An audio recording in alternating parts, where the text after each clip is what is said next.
Hello, everyone. Thank you for joining our meeting tonight for the unincorporated Alameda County Bicycle and Pedestrian Advisory Committee. Let me share my screen. I should have done that before. Okay. Are you able to see my screen? Yes. Okay. Thank you. And then now everybody's disappeared, so I can't see anybody else. But okay, we are conducting tonight's meeting remotely via teleconference, and our teleconferencing guidelines were provided with the agenda. If you experience any technical difficulties during the meeting, please call the Public Works Agency's IT Department Help Desk at 510-670-5755 for assistance. And public participants will have the opportunity to provide comments during during the public comment section in the agenda. If you wish to speak, please raise your virtual hand to be called on. And if you have joined us by phone tonight, please raise your hand by dialing *9. And each member of the public will have up to 3 minutes to speak on agenda items. And I want to remind everyone that this meeting is being recorded. Okay, and this is our agenda tonight. We have a really great presentation by Dan Leary later on, but first we will go to approval of the minutes. Okay. Oh, I forgot. I'm supposed to call the meeting to order. The time is now 6:05. The September 26, 2024 Unincorporated County Bicycle and Pedestrian Advisory Committee meeting is called to order. At this moment, I'm going to stop sharing my screen. Need to bring Chonita. I was wondering, can I promote you to panelist? I see you raised your hand. I think you accidentally declined. There she is. Sorry, you guys, some technical difficulty here. I'm here. Good. Okay. Thank you. I was wondering if I was gonna get on. Yeah, our IT help told me that you declined. I think it was by accident. So Okay. welcome to the meeting. Thank you for joining us. Thank you. Okay, so sorry for the distraction. Now I'm going to do roll call. Okay. Chonita Chu. Present. Thank you. Bruce Doogie. Here. Rachel Factor. Dan Leary.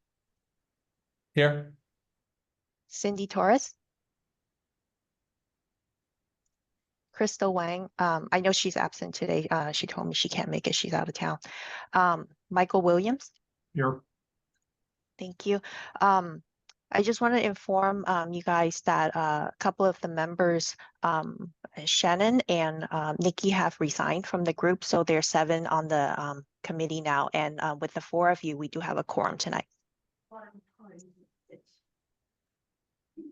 Okay. Moving on to the public comments on the agenda. If anybody from the public would like to speak, please raise your hand.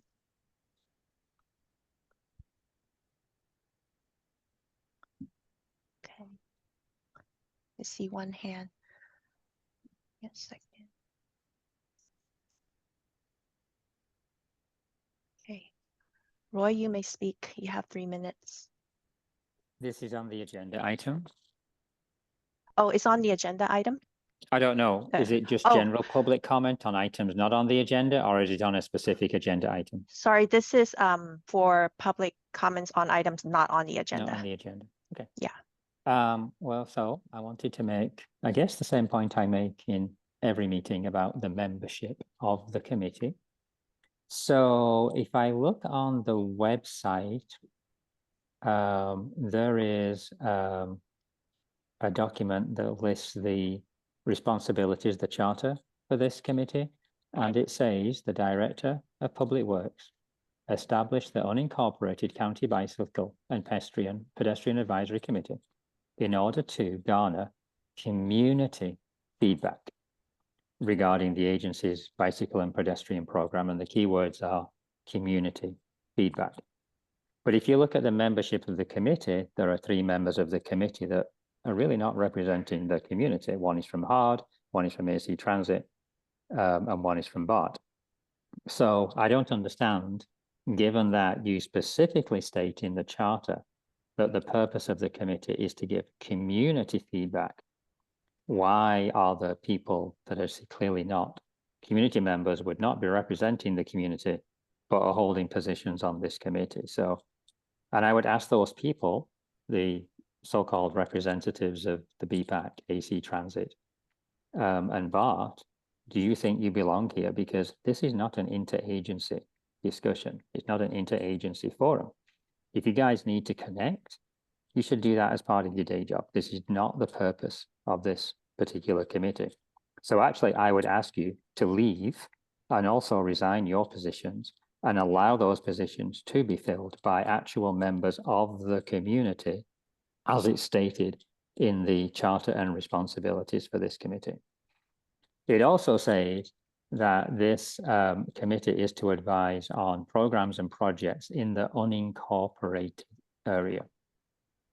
Therefore, you would assume that the members of the committee that represent the community would be from the unincorporated area. And yet I think there's one member of the committee, Mr. Leary, that does not live in the unincorporated area. So I wondered if you might take a minute to explain why somebody that does not live in the unincorporated area would be serving on a committee that is specifically chartered to provide advisory feedback from the community on projects that only are happening in the unincorporated area. So that's my comment at this point. Thank you.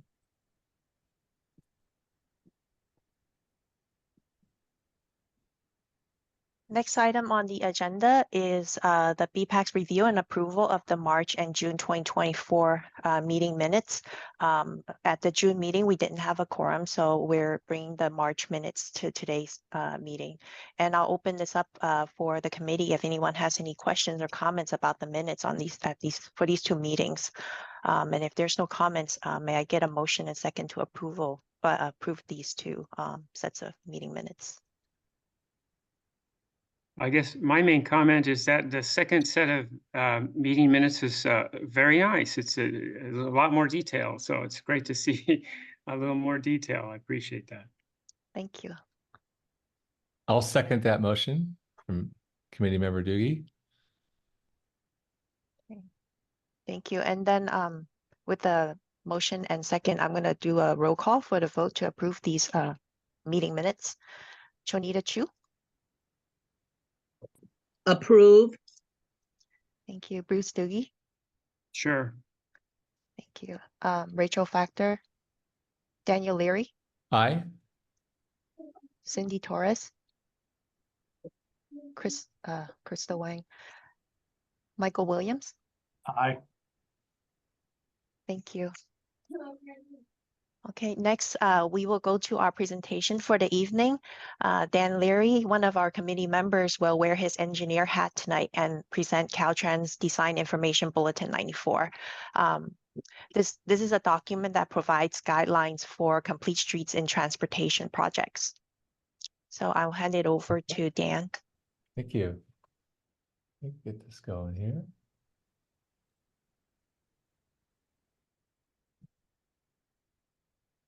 And go to share.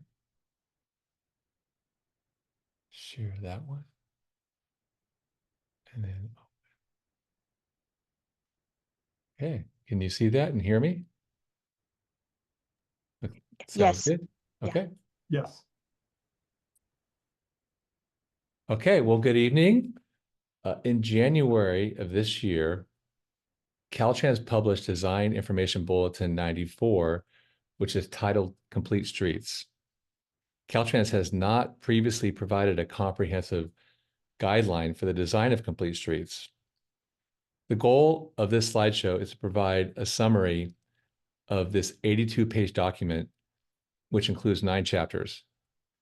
This document is available online in PDF for downloading, and I do encourage each committee member to read DIB 94, and I hope this presentation piques your interest. Although DIB 94 was written for roadways within the state highway system, local agencies use state standards frequently for technical specifications, traffic control requirements during construction, state standard details for curb ramps, signing and striping details, even ADA standards, and oftentimes for geometric design standards. A design information bulletin establishes policies and procedures and goes into more depth on an important roadway design topic. In this presentation, I will summarize each of the sections of DIB 94 and also identify some of the other reference documents that are cited by Caltrans. Also, all the images that are shown in this slideshow are taken directly from DIB 94 to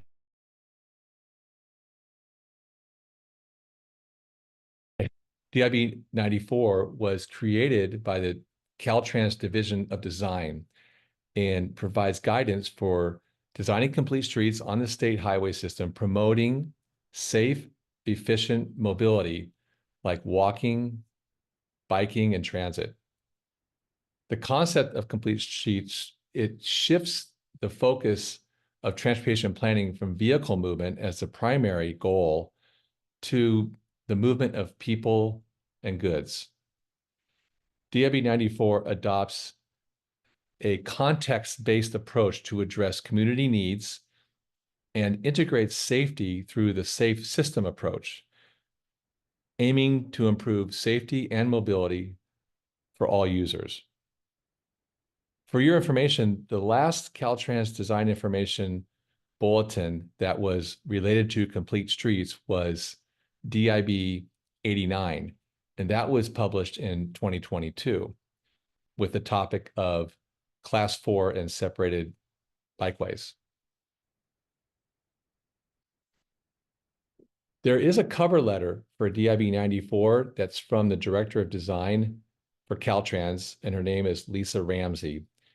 She explains that DIB 94 was prepared in response to Director's Policy DP 37 that was written in 2021. The main goal described in DP 37 is that Caltrans is committed to the design and development of comfortable, convenient, and connected complete streets facilities for people of all modes of travel. In the DIB 94 cover letter, the Director of Design states, no single guidance can address all California's diverse needs. Design teams should collaborate with communities, exercise design flexibility, and consult experts for complete streets projects. DIB 94 and Complete Streets Decision document guide sustainable, equitable mobility in public spaces.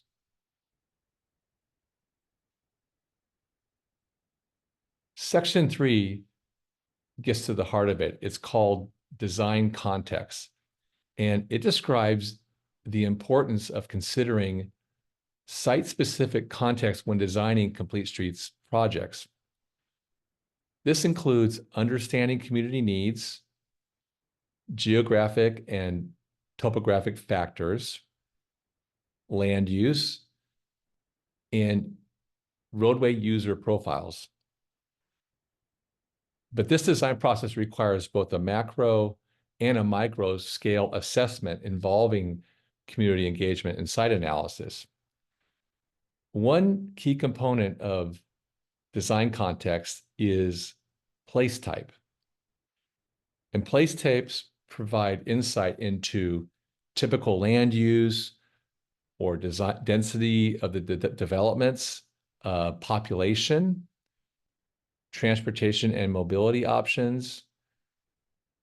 As shown in Figure 3A, the place types to be considered are urban, suburban, and rural. Unincorporated Alameda County is largely a suburban place type, So most of the examples highlighted here are for suburban areas. However, as we all know, unincorporated Alameda County also includes rural and urban areas. In suburban areas, DIB 94 says complete streets projects may focus on improving transit connections, retrofitting sidewalks and roadways for multimodal use, enhancing safety with bikeways, expanding sidewalks, and supporting transit through bus stop amenities.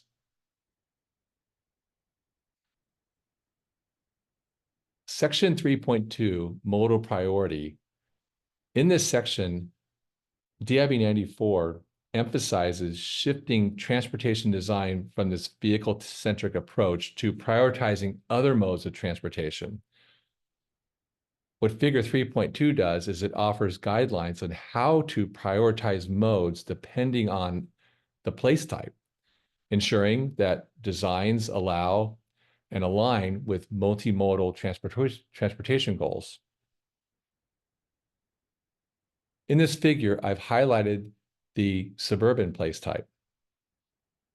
Suburban areas are prevalent throughout California, and DIB 94 makes the point that in earlier decades, suburban areas were designed to accommodate high volumes of vehicles and often included narrow sidewalks, but bicycle facilities were not included. Looking here at the legend, the darker blue indicates the higher priority modes, and the gray is the lowest priority. One point that Caltrans makes is trade-offs may be needed to best serve priority modes. And as you look inside each cell, the number of icons indicates the volume of each mode that is anticipated. So 3 icons would be a high volume, and 1 icon would be a low volume that's anticipated. Highlighted on the chart for the suburban place type, the highest priority modes are pedestrian and transit, according to Caltrans. Then bicyclists and personal vehicles are second priority in light blue, and freight is the lowest. One side note is that this chart is missing emergency vehicles, which should always be a high priority.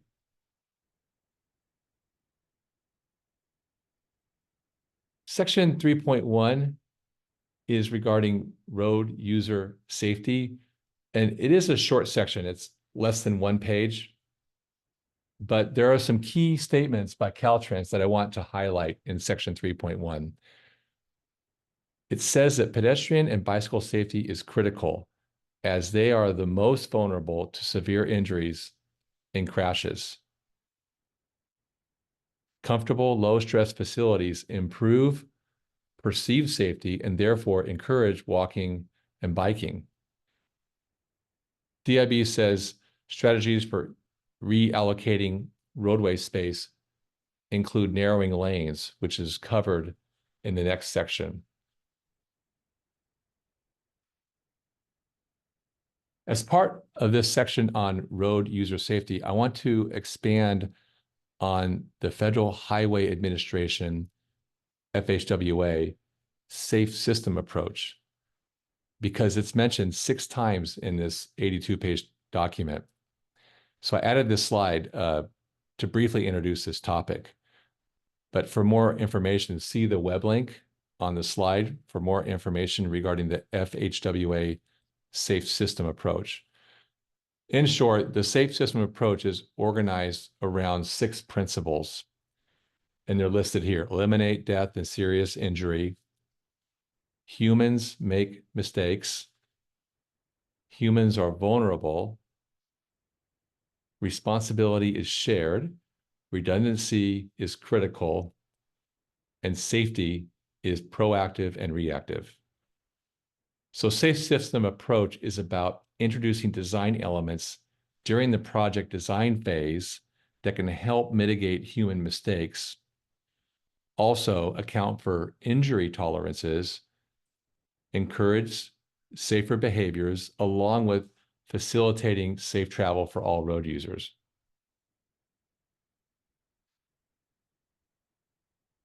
Section 5 is cross-section development and lane widths. Engineers are encouraged to consider reducing lane and shoulder widths to reallocate space for pedestrians and bicyclists.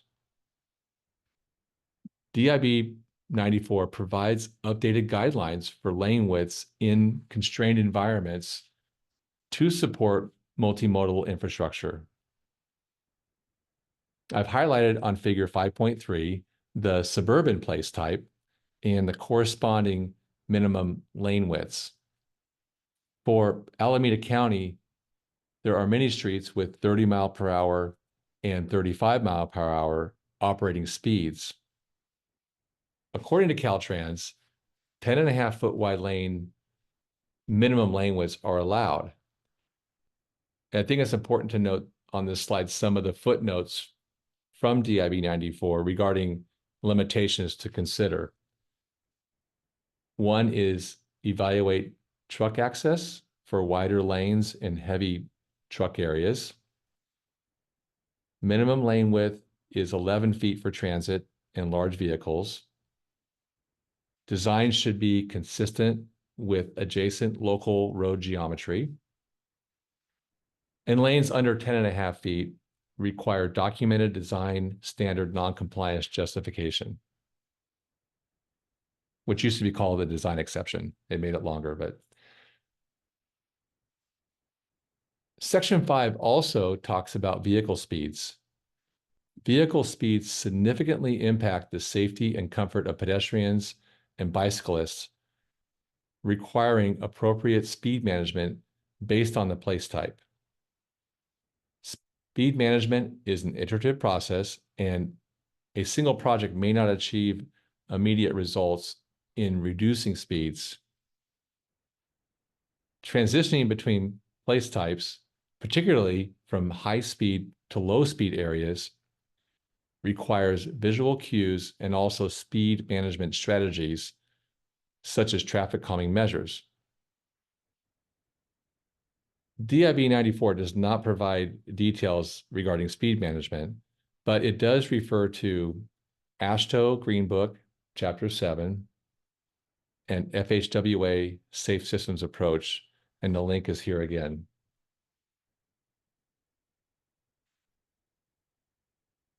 Section 6 is about crosswalk design. This section offers some general principles for crosswalk design, which are shown here. On the next slide, there are some more specific guidance. But the general principles are that locations for crosswalks should consider factors like pedestrian volumes, street lighting, and speed limits. Bus stops, community destinations, and urban areas are key spots for crosswalks. Enhanced crosswalks add safety features like high visibility markings.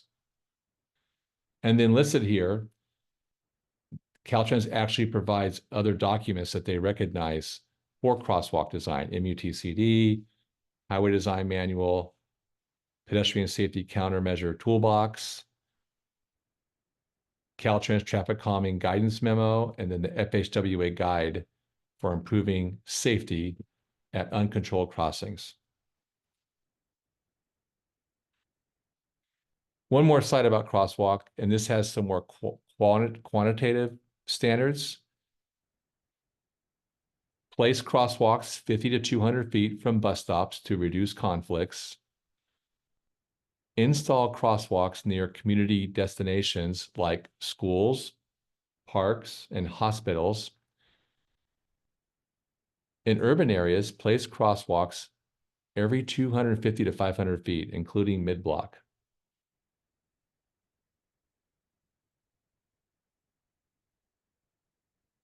Integrating bus transit into complete streets projects enhances efficient movement of people. Though Caltrans does not operate bus systems, designers should collaborate with transit agencies to ensure well-placed stops. Bus stops must provide first mile and last mile connectivity through accessible sidewalks, bike facilities, and parking. Bus stop configurations depend on transit vehicle requirements and may prioritize transit over traffic. This promotes efficient movement of people, as one bus can replace 40 to 50 vehicles. Road design should balance transit efficiency with minimal traffic delays to optimize person movement. And listed here are some of the bus guidelines that were included in Chapter 7. Inline or bus bowl bus stops reduce overall person delay. Bus bulbs suit urban design areas with speeds under 40 miles an hour, and bus bays should be used on roads with speeds over 40 miles an hour. Minimize bus-bicycle conflicts by separating bus stops and bikeways, but shared bus and bicycle spaces are allowed in constrained locations.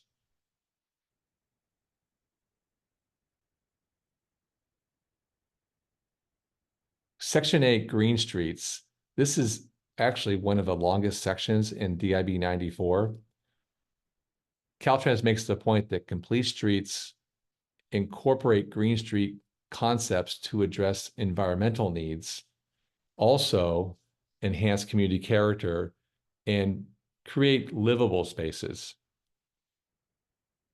Green streets are streets that use permeable surfaces, tree canopies, and other stormwater management systems that also improve air and water quality while reducing temperatures. Green Streets ensures that streets remain accessible and safe for all users, even during storm events. And on the slide, you see listed some of the key points is, for stormwater management, green streets should mimic natural processes to control runoff and prevent flooding. For climate action benefits, green streets reduce pollution, sequester carbon, and manage water sustainability. For social equity, green streets improve livability and health, especially in underserved communities. Street trees provide shade, improve air quality, and reduce heat island. And bioretention and biofiltration filter the stormwater and improve water quality and reduce runoff.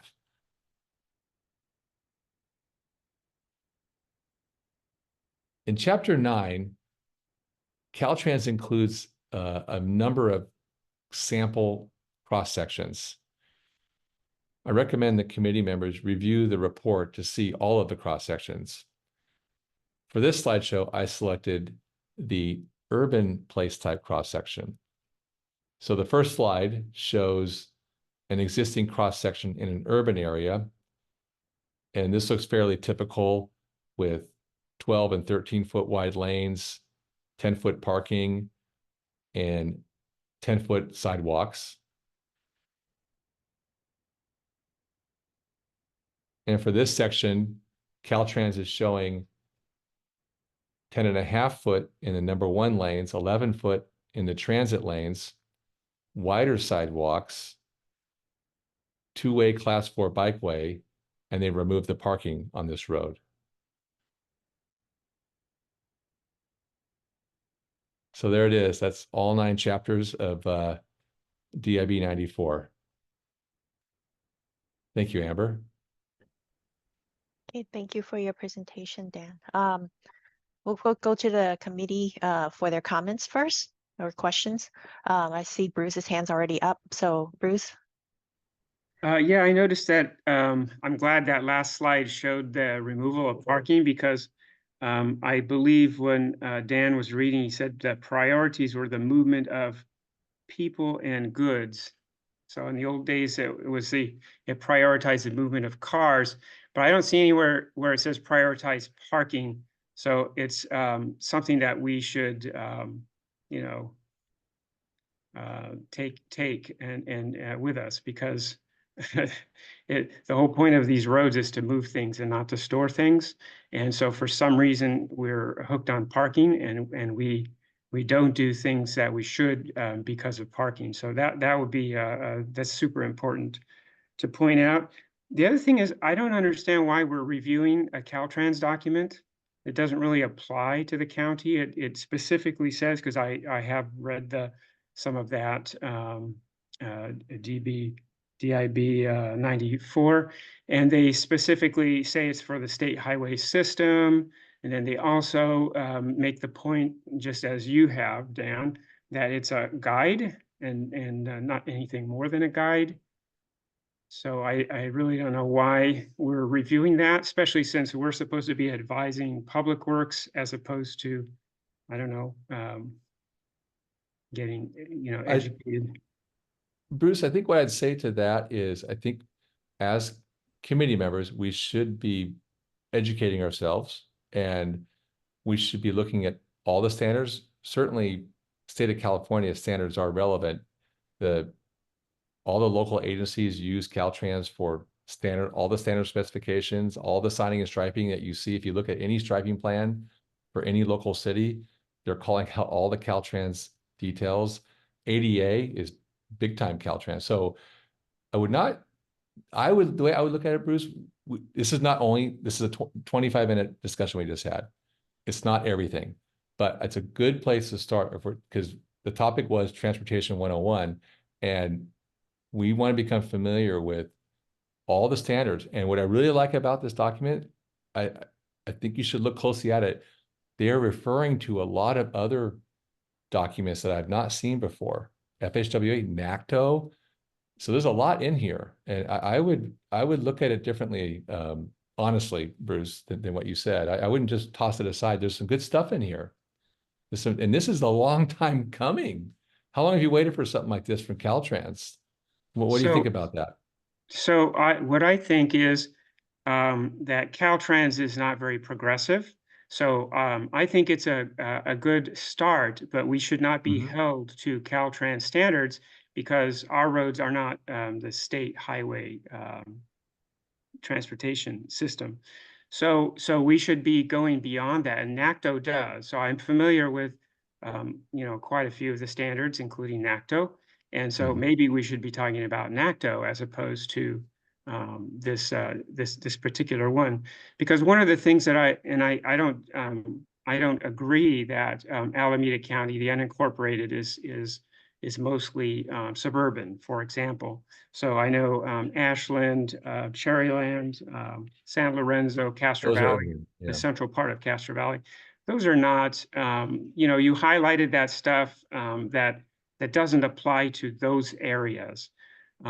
So those should be definitely prioritize cycling. All that stuff is clustered, where schools are nearby, public transit is nearby, things like that. I want to hear from Michael, but are you saying we don't want to talk about suburban? I mean, there's 3 place types. Certainly there's suburban. There actually, to your point, there actually is this example in there, State Route 123, San Pablo Avenue, which is not in Alameda County, but that's a good analogy to the ones Ashland and Cherryland. So I agree with you. There is urban, but there's also suburban. There's rural, right? No, I'm just saying you highlighted suburban as maybe you shouldn't have highlighted. I guess I was a little offended by the highlighting of suburban, because it deprioritizes cycling. That's the issue. Yeah. So I wouldn't read too much into it like that, Bruce. I wasn't trying to cherry pick. Okay. Well, that's my commentary. That's why I'm trying to sort of that's why we're talking about this stuff.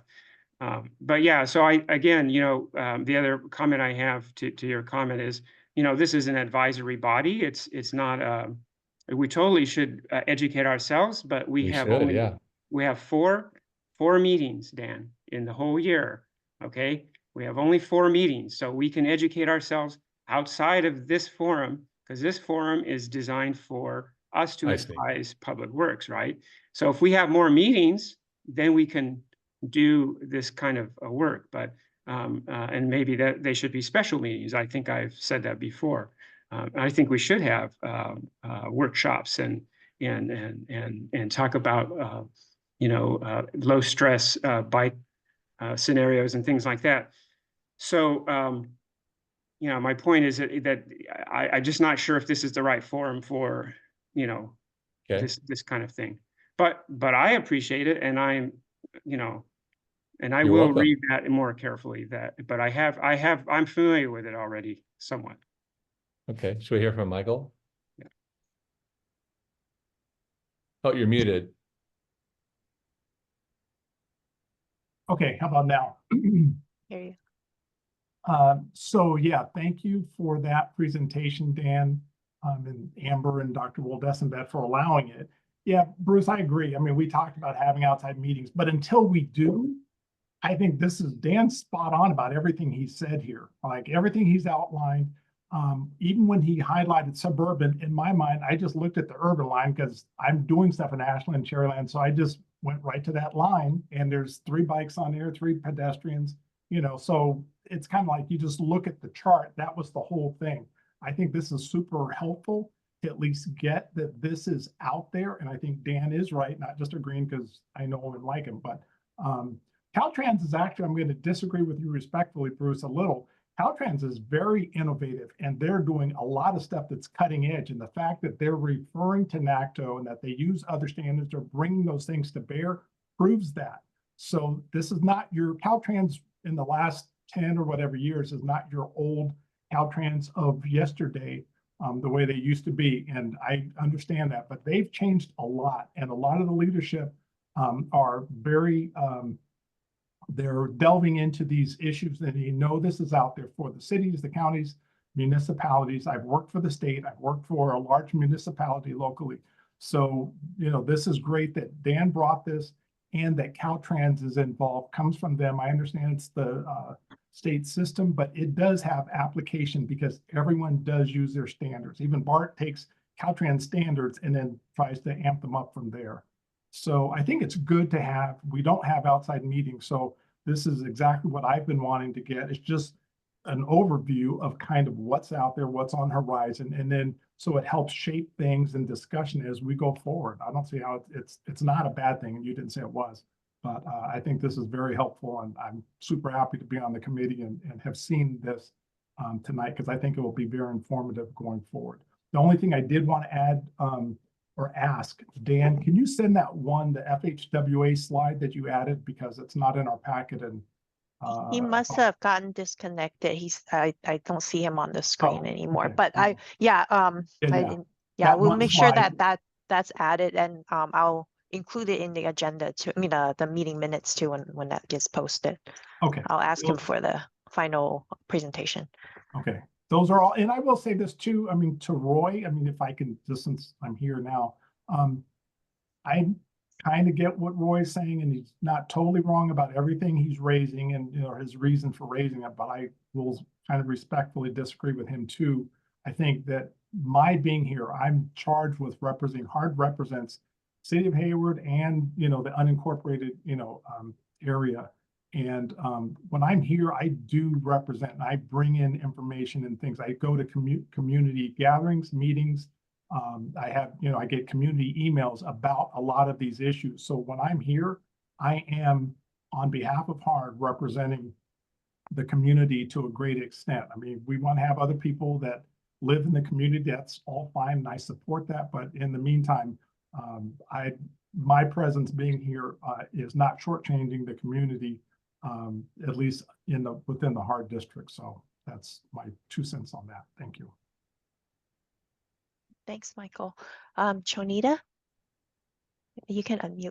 Yeah. Oh, thank you. Please forgive my voice. I've been screaming over music all day at the Healthy Living Festival. And thank you, Michael, so much for sending us that sweet, sweet angel that you sent us today to make everything go well at the HLF.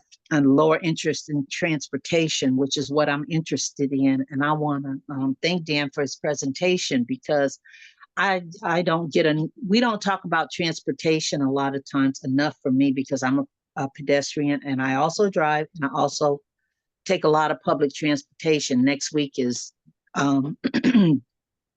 don't drive all day. I don't drive all week, and take public transit all week. So I'm going to be taking public transit around the areas with BART and bus and everything like that. But I appreciate this because it was continued education for me, and that's the big thing, especially in transportation and for pedestrians. So I just want to let Dan know I appreciated what he said tonight, and I'm going to use some of that stuff in my report this year. So when I do my annual BPAC report for United Seniors of Oakland and Alameda County, I will be using a lot of that material, what I found today. Thank you. Thank you. My director has raised his hand. I'm going to call on him. Daniel? Thank you, Amber. Is Dan still here? No? No, I don't know how he got disconnected, but Oh. Yeah. No, I just wanted to say thank you to Dan. He did an excellent presentation. I was hoping that he will elaborate some of these things so that people like Bruce could understand that Caltrans standards are the guiding principle for us. We utilize Caltrans specs, we utilize Caltrans drawings, FHWA, the Green Book. That's how the county maintains its design immunity for a lot of these things. So he's Dan, back. oh, there it is. Hey, Dan, I appreciate it. Can you hear me? Can you hear us? I got apologize. Yeah. Michael, I wasn't mad at you. I didn't hang up on you. I'm sorry. So Dan, I was just saying, thank you very much. That was an excellent presentation. Oh, thank you. And I wanted to say, I hope you expanded it a little bit more to say these guidelines are the things that design folks like yourself and the engineers here utilize Caltrans standards to make sure that we gain our design immunity, that they make sure that the design meets the highest standard possible. These are not just mere guidelines. These are actually things that we present in a court of law whenever we're challenged on incidents, accidents, and various things. So I really appreciate you pointing those things out. These are not just something we get up and say advocate for the sake of advocacy. We have to design them to meet the highest safety standards and design standards. And whenever there's an exception, a design exception to anything, that goes through an iterative process to make sure that those designs do not have an adverse impact on pedestrians and bicyclists and cars. So I really appreciate your focus in showing the various standards that exist, the attachments, the links that you mentioned. So your contribution and Michael's contribution and anybody else, AC Transit's contribution to ensuring bike and pedestrian facilities are effectively implemented in an informed way is highly, I just want you to know, we in Public Works highly appreciate it. This is not for us a competitive body. This is an advisory body. It's not a controversial body. People try to make them. But this kind of information that Dan brought today, for those of you that are not, do not have a lot of time to evaluate and study, here's a short crash course to just give you an idea what it takes to do some of these designs. So your presence, both of you and anybody else that Roy was indicating to otherwise, is highly appreciated from our end. So I just want to affirm that, and this is a good example of why sometimes we need to have people with subject matter expertise as part of the body, rather than just merely people that makes a lot of noise. Thank you. Thank you. Sorry, Amber, about that. I should have had two computers set up. It's okay. They were just Apologize. saying they appreciated your presentation. Oh, Also, thank the you, Mike. committee requested the slide that was just added Yeah, this yeah, time. yeah. So if you could send it to me after, so that I Yeah. could post it with the minutes next time. It kept mentioning that safe systems approach. I have to be honest, I had not seen that before, so I wanted to at least give people that reference and because they refer to it quite a bit. And there's a whole website that FHWA has, which we should all look into, learn more about that. Thank you. And Bruce, did you raise your hand again, or was it just not lowered? Yeah, I just want to say that safe system is Vision Zero. So some people call it. Okay, Vision. yeah. Yeah, so it's been out there for a long time. So it's but it is kind of new to Caltrans, like you said. I'm familiar with Vision Zero, Bruce. I know about Vision Zero. Yeah, I figured you would. That's why. Yeah. So I just also want to say that if when you read the DIB 94, it specifically says it's a guideline, so it is not a standard, and it specifically says there's a whole couple paragraphs about the legal aspects. It's not a legal document. It doesn't, you can't use it in the court of law because it says you can't. No. Yeah. DIB 89, the 82.1, which is the ADA one, that one's big time. That's I'm sorry, I just have to say. If you look back at the one that Caltrans issued, I think it was 82.3. I've been involved even in settlement situations. That's referred to. So I'm sure this carries the same weight. It specifically says in the first 2 pages that it is not. Okay. So we'll just have to disagree about that. So Dan, that's the kind of stuff I appreciate your comment. Let's make this. Dan presented. The things you don't like, you can leave it out. Bruce.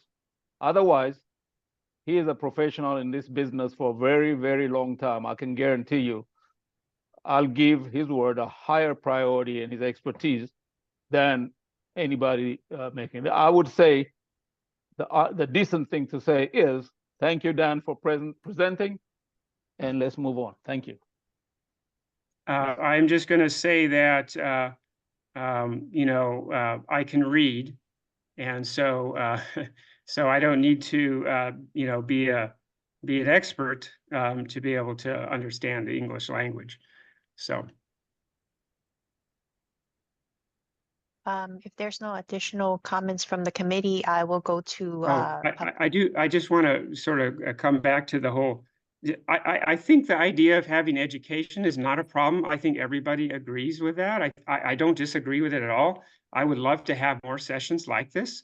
It's just that this displaces the purpose of the of this particular meeting. Is supposed to be advising Public Works. So I'm just responding to Michael and Shonita. I totally love it, and I would like to have a lot more. It's just we only have 4 meetings every year, and we have lots of projects. We never did D Street, for example, was never brought to the BPAC.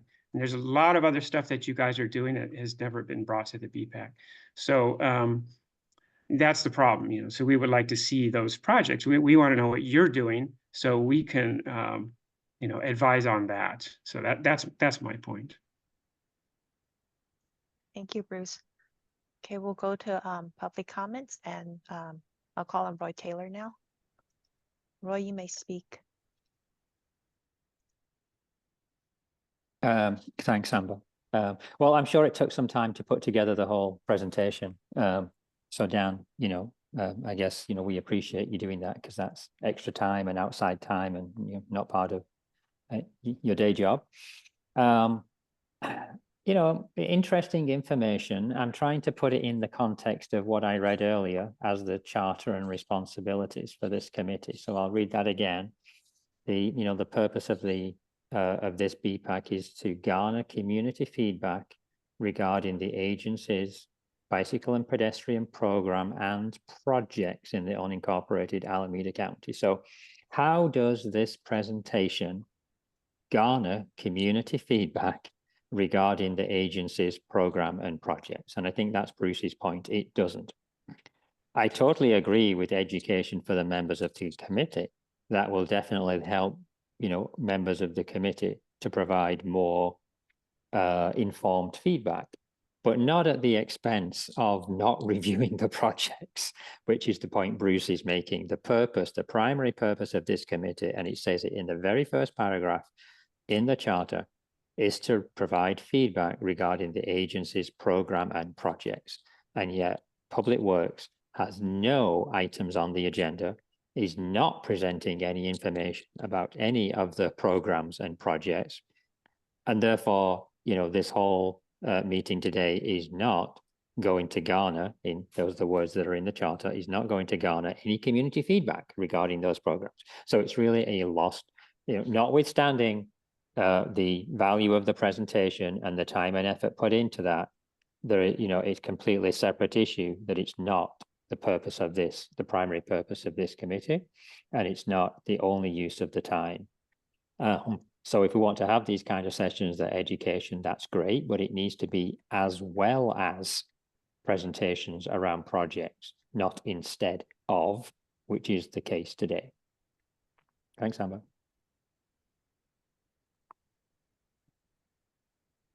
Thank you. So I guess that leads us to kind of like a relevant item on the agenda next, future agenda topics. Committee members, if you want to throw out your suggestions.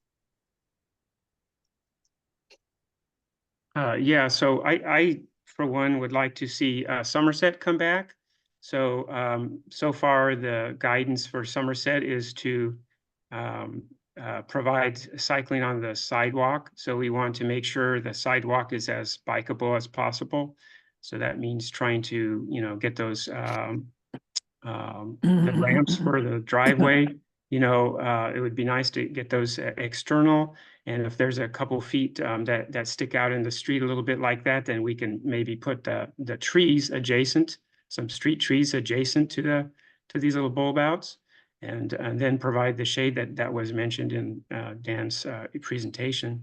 So it would be nice to get Somerset back here. There's a number of details. Basically, it's all in the details now, trying to get cyclists onto the sidewalk in the best possible way. Aligning the ped ramps, for example. There's a lot of stuff. I have sent you quite a few things. So Somerset is one. Another one is the ramps, or sorry, the rumble strips. So, Mr. Wold-Essenbed talks about following Caltrans and all that type of thing, but he did not do that for the rumble strips that were put on the old, what's it called? The road up there in where the windmills are. So, and the plan also for Crow Canyon, and I think there's another road that we're planning to put rumble strips. And so somehow the county claims to follow Caltrans guidance and then doesn't follow Caltrans guidance. And I think there's more than Caltrans. I think the Federal Highway Manual also talks about it. And so that was just not followed. So this idea of following safety and doing it so you don't get sued, is just not true. And that's a prime example. So I would like to talk about rumble strips. That would be another item. I bring up every time this idea of the ped ramps and ped or corner radiuses for corners. It just sickens me every time I see you guys putting in some more ramps that are so have such a large radius and really make people want to take that corner super fast. The idea of sharp corners is to slow people down, especially in the turn. So that's another one. The level of stress for bicycling is another one. I'd like to see a map of a level of stress to show the islands where cyclists can ride, and then where all of a sudden, boom, they can't ride because the level of stress is too high. So we need to connect that, show the connectivity. Wayfinding signs, I think I've talked about that. I just was in Marin County just like 2 days ago, and they have all these little highway signs like Highway 20. If you want to go to Samuel P. Taylor, you look at the map and you just take the Highway 20 sign. It's a bikeway 20 sign, and it meanders. The route is very meandering, but it's so well marked that all you have to do is follow the signs and you'll get to where you want to go. And the meandering is to keep you off the main roads.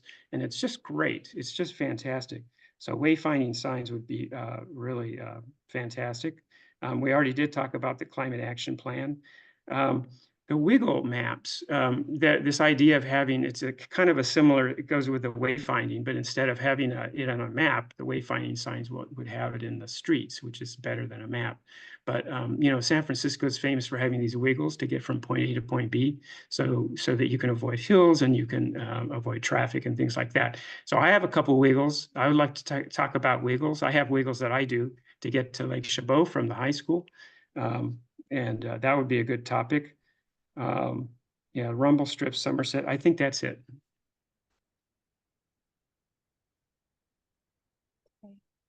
I do have a question on the in front of Transfiguration. There was you had mentioned you were going to find out a little bit more on the light sensor, the traffic light sensor. The traffic light sensor, I think I responded to you via email already. I think the estimated completion is like in October. Oh, okay. That was from the other meeting, right? I'll Okay, forward yeah. you the email again if you can't locate it. I guess another one is the lines in the center lines, because I think a default seems to be at the county to do double yellow lines. So I think I've talked about that before. Is to not just make that a default.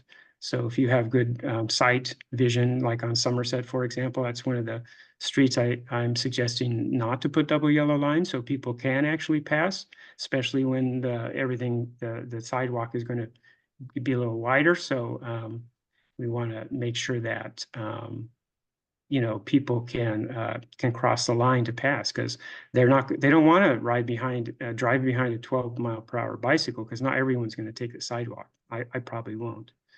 And then so it'll be, and I don't like to have to ride at 20 miles an hour.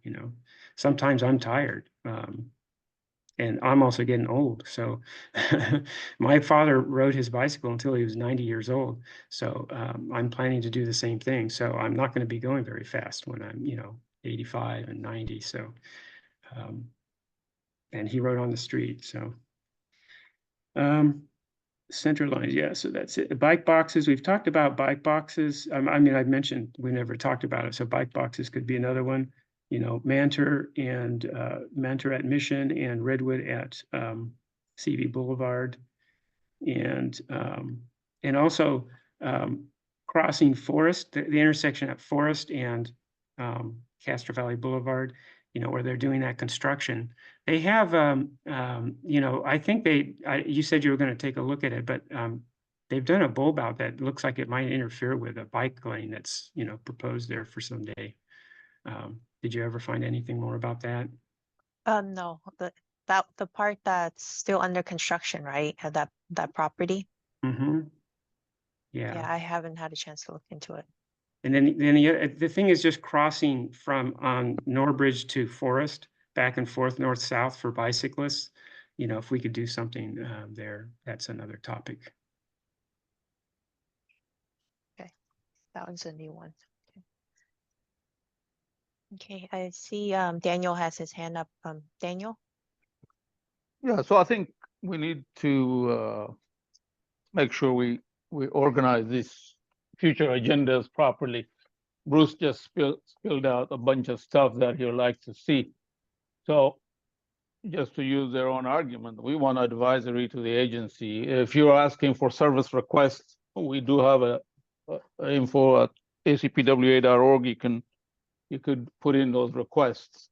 So some of the stuff that you mentioned, I'm not sure how the BPAC could serve in any capacity to inform or advise, other than to say, hey, we like to see a wiggle map. So you like to see a wiggle map. That's not something the agency will do or is equipped to do. So I think those are apps.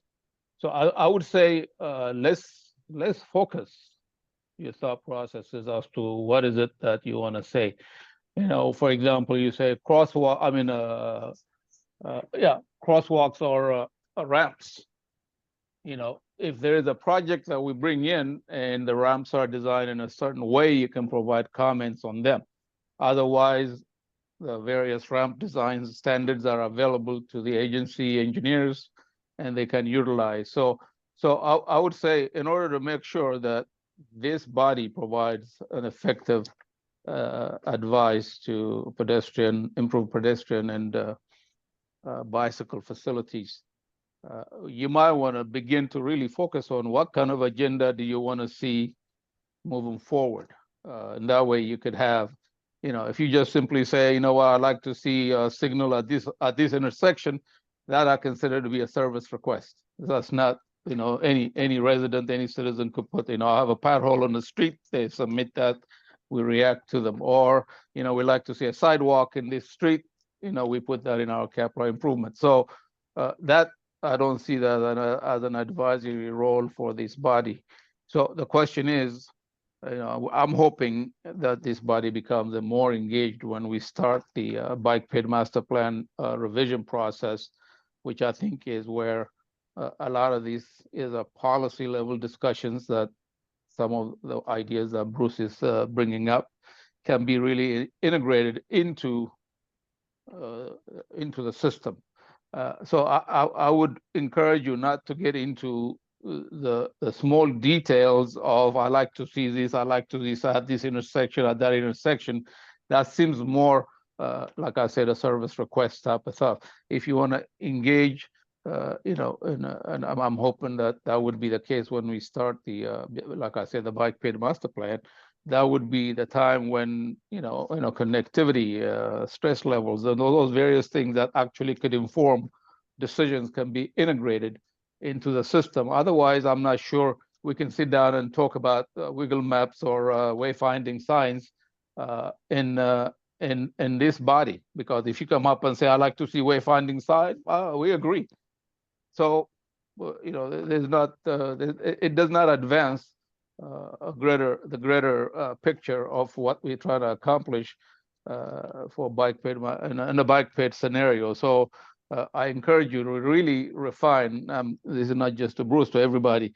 What is it that you really would like to engage in? Because I can tell you, this meeting, if, for example, this current meeting, if Dan did not present in this meeting would have been most likely canceled because at this time, we don't have a project to present to the committee that we would like to present at this time. So the question is, if you want to discuss larger scale, and I think we need to fill in some of these times with educational elements like Dan said, because that is how you develop these policy guidelines. You will be informing from a knowledge base, an understanding of how things work rather than just merely an advocacy role. So I really do encourage you to focus on, and everybody to what is it that you want to spend your an hour and a half at the BPAC informing or advising this body. Thank you. Thanks, Daniel. I just want to say amen to that. I wasn't going to raise my hand, but I just want to say amen. Thank you, Daniel, for that, because I look forward to getting the educational piece. I do fight hard for bus lanes and pedestrian lanes, and especially for sidewalks. So here I am. Oops, sorry about that. Thanks, Chanita. Bruce, did you raise your hand again, or? Yes, I agree that a couple of the items that I mentioned are probably service requests, but several of the items are actually larger, just like Daniel just mentioned, sort of systemic issues. And we've already passed a BPAC, a bike plan, and it already talks about, it already has guidance on radiuses for ped ramps and double versus single, and it already recommends sharp sharp corners and double ped ramps. So and that's been approved by the supervisors. So we should be able to run with that, but it seems like we're not running with that. So I don't know what it is, how to change that. I guess that's the that's why I keep bringing it up, because I keep seeing us laying down ped ramp after ped ramp that's a single, and it's a super large radius. And the thing of it is, these ped ramps, the reason they give the logic in our in the appendix, right, of our bike master plan, the idea is that you want to be able to see the pedestrian. The driver needs to be able to see the pedestrian, and then the pedestrian is also supposed to have the shorter distance to cross, so like a shorter unprotected distance. And we keep making bulb outs that are inferior to just a good sharp ramp. Like if you just did a single sharp corner that with 2 pedestrian ramps, that's actually better than a bulb out, and we could save quite a bit of money, like $10,000, $20,000 or whatever those bulb outs cost, with that, just by executing a good standard corner. So those are the kinds of things I was hoping to talk about, and because we're not connecting even when we do our bulb outs, they're really not good at all. And especially, I've pointed a number of them out. The example of that one up there by Lake Chabot, it's particularly bad, right? You take Lake Chabot Road right before you hit the park, where we have a crossing light, one of those rapid flashing beacons. And it's just horrendous. When you have somebody standing on the ped ramp, you can't even tell that they want to cross Chabot. It looks like they want to cross the other street. So it's just atrocious. And so that's the kind of thing we want to avoid. It costs a lot of money. It's taxpayer money, right? We're spending a lot of money to supposedly make it a shorter walking distance and make the pedestrian more visible, but the pedestrian's very, very not visible. So, I have an example where I have my 2 daughters standing where they should be. One stands where they should, and one stands in the ped ramp. And you can't believe the difference. It's just incredible. Michael or Dan, did you want anything to add to this? I'm okay. Okay. Yeah, Thank you. I have nothing new. Thank you. Okay, thanks. So we'll go to public comments. So Amber, can people send you an email? I think the agenda, the future agenda, somebody need to propose the topic and send it via email to you for evaluation to include in the future discussions. So Okay. I agree with Bruce. I mean, there's a lot of areas that we need to improve, but if the item about the crosswalk was to be here, I will just simply say I totally agree with Bruce. We should make them. However, we could also explain that fire trucks and emergency vehicles and those guys have to be taken into consideration whenever you look at radiuses. But if you can crystallize your thought process, how in that way you can have a good agenda item that could engage everybody and put it in a writing form and send it to Amber, that would go a long way. Thank you. Yeah, you guys can reply to my email from Monday. You guys all have my email address. So yeah. Okay. So we have one hand up from the public. I'm going to call on Roy again. Roy, you can speak.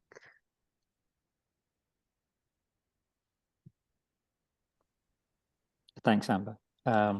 Well, I think this agenda item was what are the future topics, and the future topics should be exactly what it says in the first paragraph of the charter that I kind of brought up on every agenda item today, which says the purpose of the committee is to garner community feedback regarding the agency's bicycle and pedestrian program and projects. And so you need to put those on the agenda and present your program and projects.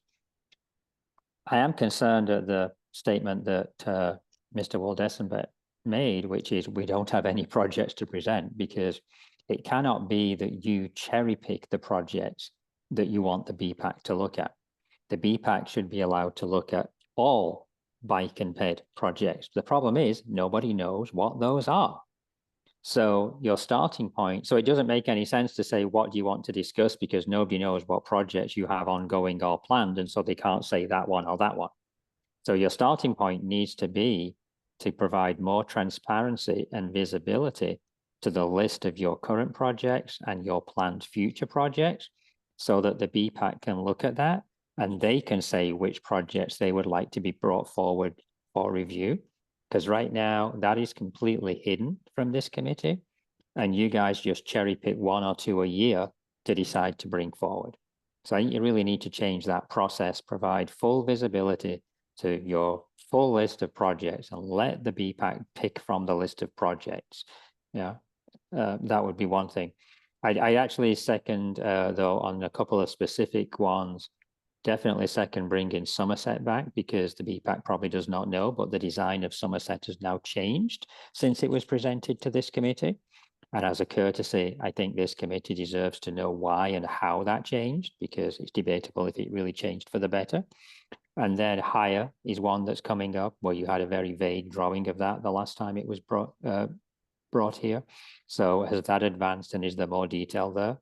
But generally, I think your starting point would be to provide a full list of all your projects, what's happening now, what is planned, give visibility to the BPAC, and let them choose which projects they would like to see on the agenda. Thank you.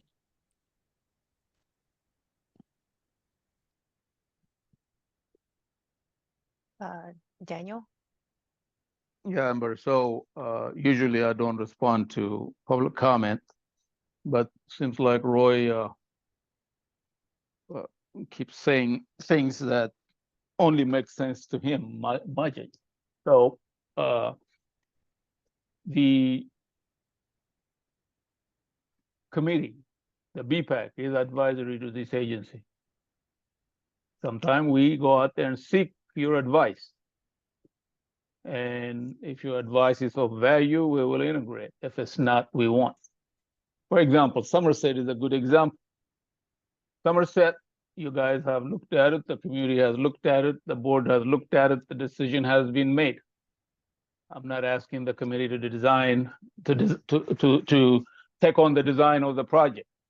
So it would be a decision on my part whether we're going to bring Somerset here or not. At this moment, I don't see the need to bring Somerset back, because the design is done. The decision has been made what's going to be incorporated. The board has approved it. Now, you know, people seem to kind of sometimes forget. They think the board will say this, the board will do that, and all that stuff. Look, I'm the county engineer. The board does not design. They're not the subject matter expertise. We go out there to resolve some of this policy guidance. We've got that guidance. Now, out of courtesy, we might bring it back to show you, and some of you live in the street, to show you what has been proposed in terms of once we get enough detail of the design. However, like I said before, we do not want the BPAC to be the design engineer for our project. We have received your feedback individually, collectively, in community meetings, in the BPAC, everywhere else. So nothing is going to change from here on. We're moving forward, so we can bring it up. So anybody, like I said, that has an agenda item that you would like to discuss, and you can put it together, and that agenda specifically gets to provide relevant, important feedback, we will consider it into the agenda. If it is just for somebody to just gripe and whine, like like Roy is doing, you know, this is not the body for that. I mean, you can, you know, obviously as a public comment, you could do that. So we want to make sure this is a productive body. So look, Somerset went through a series of public processes, went to the MAC, went to the board of transportation, and we went every place. We had community field meetings. And at the end of the day, a decision was made, whether I like it or not. This is the scope is going to be, and that's how we proceed. Beyond that point, the design itself is going to be done by my agency engineers, not by committee, not by any one individual in this body. Your role to advise has been accepted. We've taken into account everything that you have said, and we move forward. And sometimes somebody like Bruce might say, but Nate told you, look, Nate is an elected body. He's not a county engineer. He does not dictate how something is designed. The Board of Supervisors does not dictate. That's why they hire people like myself to run agencies like Public Works. So don't misplace your understanding of governance in the wrong way. And I've made it very clear, I don't operate under threat. Maybe some of you by now should know. Board, you can call the President of the United States or the United Nations if you want. At the end of the day, my expertise, my decision is going to be based on the highest ethical and competent knowledge base that I can bring to the table. So I would encourage you, and I really appreciate, Bruce is usually very productive, but, people like Roy make a lot of noise just for the sake of complaining. Maybe this is a pastime for him, I don't know.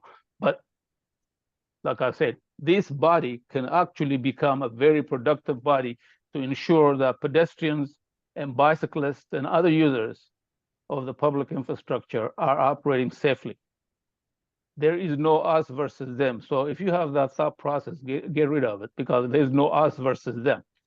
We serve the public, you're part of that public, and now you have a direct venue to make decision-making processes here.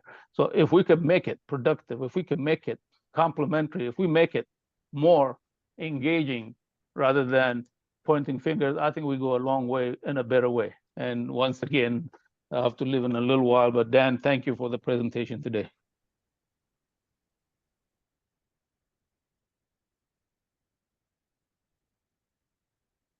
Okay, thanks, Daniel. Bruce?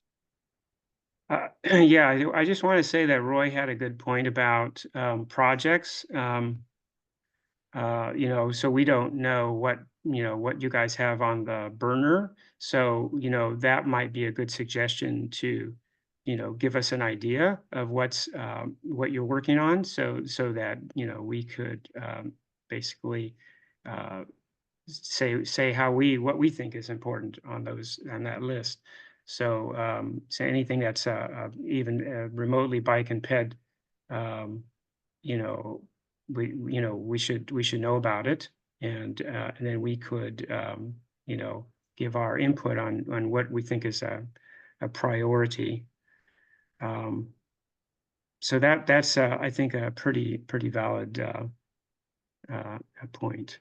I'm trying to remember where I kind of lost track of my of what else I was going to say. I would say that I know Daniel likes to go on about the following, oh, I know, Somerset. So first of all, in the transportation meeting, Somerset is supposed to come back here, whether or not we are able to advise on the details, which I think we should be able to advise on the details. And we should have a conversation back and forth. There's no dictating. I don't know where Daniel, he has this attitude about, dictating and stuff like that.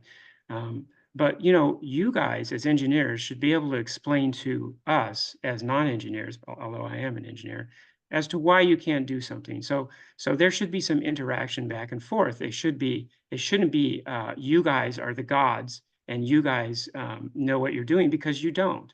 We already have numerous examples that I brought up where it hasn't worked very well. And so, sometimes it's the bulb out, sometimes it's the rumble strips, but we have many examples where since you guys don't ride bicycles, that, you could come to us and we could advise you.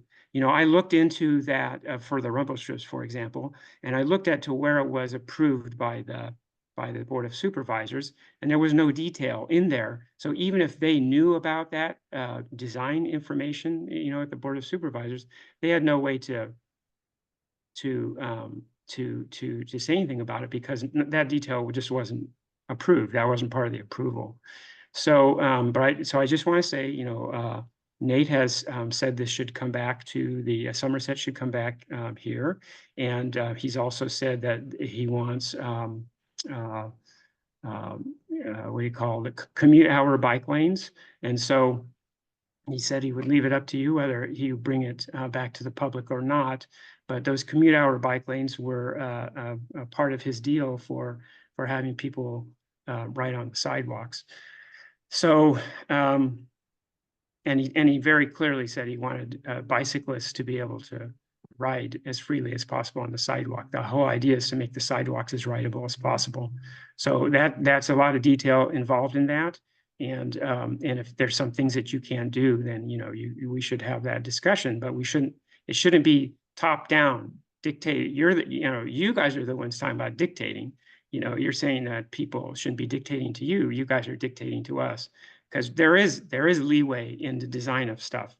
You know, we know, because like those rumble strips, for example, they could be narrower, and they could be further to the left, further to the right. Those are all those kinds of details that could have been, right? And that's not what happened. And it's the same thing for the ped ramps and stuff. So it's good to get ped and bicycle eyes on all these projects. And I also want to say these ped ramps actually have to be approved by a BPAC before it can be funded. So there was a big series of ped ramps that were actually approved by the county BPAC and not our BPAC. And so going forward, those kinds of designs are supposed to come through us anyway. So yeah, so we should have a little more interaction. That's what I would like. I would like interaction, not dictation, not top down to us like we're idiots, because we're not. Thanks. Thank you. And the last item on the agenda is the meeting in December. The last couple of years, we moved it up a couple of weeks. This year, our usual meeting will land on the day after Christmas. I'm okay with keeping that. I'm not going anywhere. But if the group wants to change the date, like how we did last year, I think 2 weeks before that, there's no other county standing meeting. So that would be December 12th, if you guys want to move it there, or it's open to you, like up to you guys to pick. So you want to just I prefer December confirm. 12th. I'm even that would be a little dicey, but December 26th, wow, that might be tough. I might have trouble with I that. agree. Same thing. 12th is better than the 26th for sure. If family members come home, unless I could bring all of them with me, Amber, if it's in person and you're cooking, or Bruce is cooking a turkey for us. Now, maybe is that called Boxer Day or something? Or Oh yeah, it is Day, Boxing Day. I don't Yeah, even know what that Boxing means. Day, My wife Canada. talks about it all the time. I have no idea what that means. It's something in Canada where they open presents and take them back or something like that. Oh, really? She's Something. from Connecticut, so they always do something on that day, Yeah. but maybe So it won't be too bad. But I think just guessing December 12th is higher probability. You said same with you, Michael? And Michael said yes, I think earlier. Okay. Okay. And Bruce and Chonita, Yeah, I'm totally flexible. You know, that's better, but either one works. okay. The 12th, that's fine for me. What was that? The 12th, actually, no, no, the 12th. I'm going with the 12th. Okay. Oh, thank you. Okay. You're welcome. Thank you. So, okay, 12th works for me. that's settled then. I'll put that on our calendar on our website and make sure that the word gets out there that the meeting has been changed. Okay, so thank you everyone for attending tonight's meeting. I'll adjourn this meeting at 7:27. I'll see you next time. Thanks. Okay, thank you. Bye. Bye.